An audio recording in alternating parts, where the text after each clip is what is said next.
عليكم ورحمة الله وبركاته. الحمد لله وحده والصلاة والسلام على من لا نبي بعده. أما بعد فأعوذ بالله من الشيطان الرجيم. بسم الله الرحمن الرحيم. هو الذي بعث بالأميين رسولا منهم يتلو عليهم آياته ويزكيهم ويعلمهم الكتاب والحكمة. وقال النبي صلى الله عليه وسلم: أعطوا الأجير أجره قبل أن يزف عرقه، أو كما قال عليه الصلاة والسلام.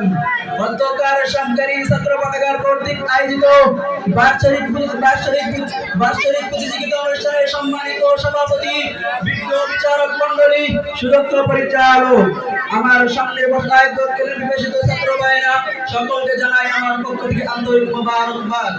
আপনারা সকলে অবগত আছেন আমার বক্তৃতার বিষয় সম্পর্কে, আর তা হলো রাষ্ট্র পরিচালনায় মহানবী সাল্লাল্লাহু আলাইহি ওয়াসাল্লামের আদর্শ। আল্লাহ তাআলা তৌফিক দান করলে এই বিষয়ে কিঞ্চিৎ আলোকপাত করব ইনশাআল্লাহ।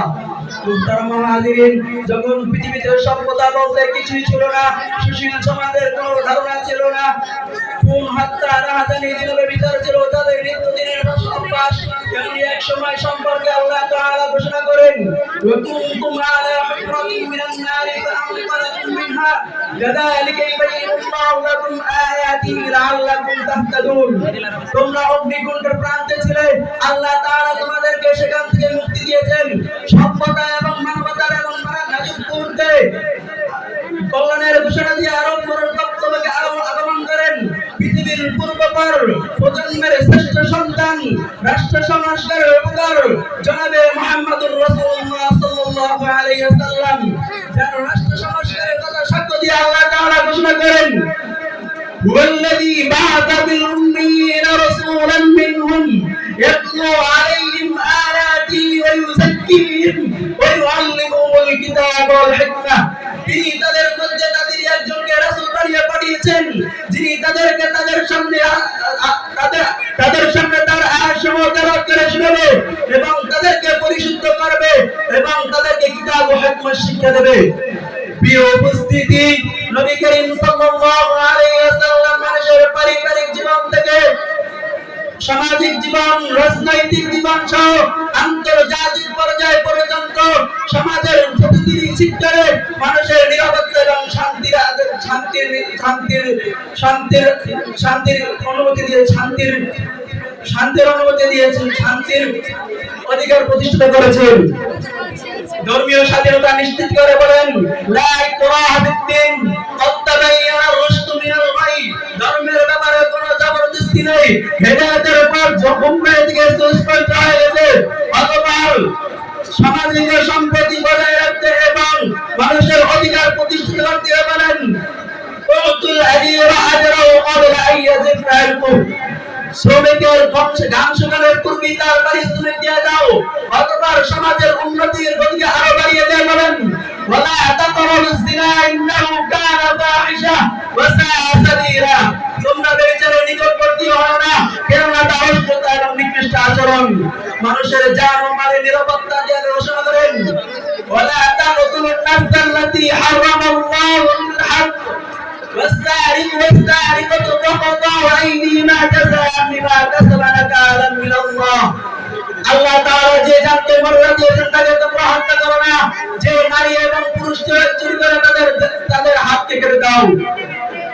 এই সকল বিধিবিধান বাস্তবায়নের মাধ্যমে মানুষের মৌলিক অধিকার তথা খাদ্য, বস্ত্র, শিক্ষা প্রতিষ্ঠান সহ মানুষের সকলের জন্য মানুষ হিসেবে নিরাপদে বেঁচে থাকার অধিকার সুনিশ্চিত করেছেন।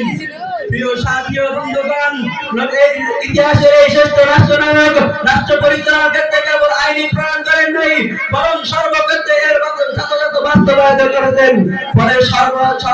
ফলে সমাজ থেকে দুর্নীতি, চুরি, জিনার বিচার, সন্ত্রাস ও নৈরাজ্য সম্পূর্ণরূপে দূরীভূত হয়েছে। বিবাহ, তালাক সহ পারিবারিক সুষ্ঠু নিয়ম প্রতিষ্ঠিত করেছেন। প্রিয় বন্ধুগণ, প্রজাতান্ত্রিক ও সভ্যতার দাবিদাররা আজ নারী স্বাধীনতার বলি তাদেরকে বলতে চাই, ইতিহাস ঘেটে দেখো, যখন নারী হয়ে জন্ম নেওয়াটাই ছিল পাপ, বেঁচে থাকার ন্যূনতম অধিকারটুকু ছিল না, শুধু নারী হয়ে জন্মের অপরাধে তাদেরকে জীবন্ত পুঁতি ফেলা হতো। তখন নবী করিম সাল্লাল্লাহু আলাইহি ওয়াসাল্লাম কঠিন আইন প্রণয়নের মাধ্যমে নারী জাতির মৌলিক অধিকার প্রতিষ্ঠিত করেছেন। সংগ্রামী ও সাথী বন্ধুগণ, আজ প্রতিশোধ গ্রহণের নামে লক্ষ কোটি বনি আদমের রক্তে খোদার জমিন রঞ্জিত করা হচ্ছে, খুন হত্যা গুম করে দাসের রাজত্ব কায়েম করা হচ্ছে।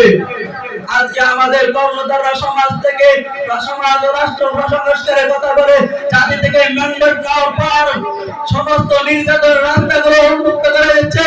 স্বাধীনতার নামে নারীদেরকে রাস্তায় নামিয়ে দেওয়া হয়েছে, স্বাধীনতার নামে নারীদেরকে রাস্তায় নামিয়ে দেওয়া হচ্ছে, পোশাকের স্বাধীনতার নামে নারীদেরকে উলঙ্গ দিয়ে ধর্ষণের রাস্তাগুলো উন্মুক্ত করে দেওয়া হচ্ছে। প্রিয় সাথী বন্ধুগণ, আজকে আমরা ইসলামের দুশমনদের খুব ভালোভাবে জানিয়ে দিতে চাই, যে নবী বিশ্ব মানবতার জন্য রহমত ছিলেন, যে নবী রাষ্ট্র সংস্কারের দৃষ্টান্ত কায়েম করেছেন, সে নবী বাতিলকে শায়েস্ত করার জন্য হাতে অস্ত্র তুলে নিয়ে জিহাদ করেছেন। পরিশেষে বলতে চাই, আমাদের সকলকে রাসূল সাল্লাল্লাহু আলাইহি ওয়াসাল্লামের আদর্শে আদর্শিত হয়ে রাষ্ট্র সংস্কারের কাজে অগ্রণী ভূমিকা রাখার তৌফিক দান করুন। আমিন। নাসরুল্লাহি ওয়া ফাতহুন করিম। আবাশশিরুল মুমিনিন। দেখা হবে রাস্তাতে, কথা হবে স্লোগানে স্লোগানে।